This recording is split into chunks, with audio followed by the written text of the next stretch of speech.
Jaartii gaarii jennaan gariin namaa tanuma salaattu ta quraana qaraatu ta soomantu tana sehe tanaa miti. Tun mallattoo dirqama qabaachuu qabdu. Mallattoon jaartii gaarummaadha ammoo ta biraati. Bikka kana qofa ilaalin nabiin kee alayhi salaatu wassalaami maal jedha? Mallattoo jaartii gaarummaa keessaa 4 dubbatan.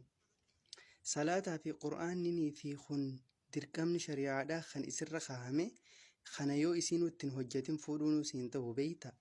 Ammoo mallattoo jaartii gaarummaa hadiisa keessatti alayhi salaatu wassalaami nabiyyicharraa dhufee maal jedha?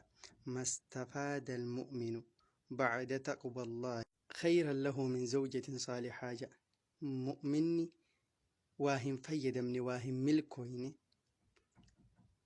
eega sodaa rabbiitii jaartii gaariirra waan caaluuni jedha. Jaartiin gaariin ta'a akkami? Mallattoo 4 tokkoffaan akkana jedha nabiin alayhi salaatu wassalaami tokkoffaa irratti in amarahaa axaacatu yoo isii ajaji waan akkanaa dalagi jeen ta tole jettuudha jedha.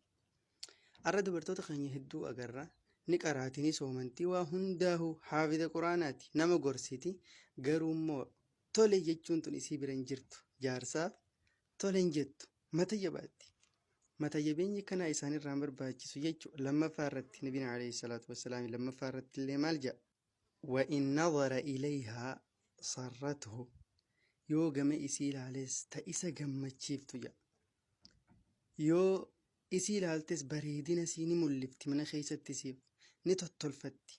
Gaafa keessummaan dhufte gaafa maatii ilaaltu gaafa ala gabbaatu qofaa miti tolfachuun isii yeroo hunda jaarsa isiitiif bareeddee tottolfattee gama isii yeroo ilaaltellee tasi gammachiiftuudha. Tun mallattoo lama. Sadaffaa fi afraffaa.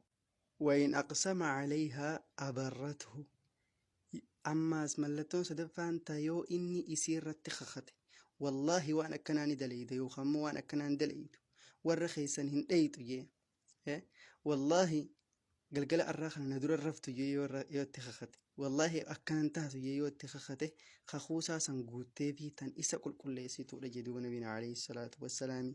Afraffaadha.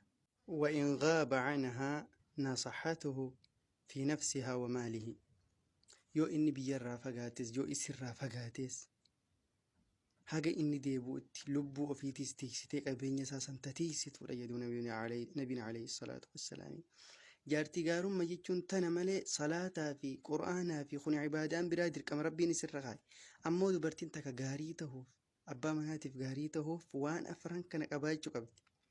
Waan afran kana yoon qabaatin niin qaraaniin soomana an gaariidhiifin jechuu hin dandeessu jechuudha. Haga kanatti haga hojjettutti keessattuu amrii zabana keenya kana keessatti dubartii biraa badde keessaa jaarsaaf tole jechuu kana. Tole jechuun kuni akka malee dubartoota keenyatti ulfaachaa jira jechuudha. Bikka sanatti yaaduu qaban.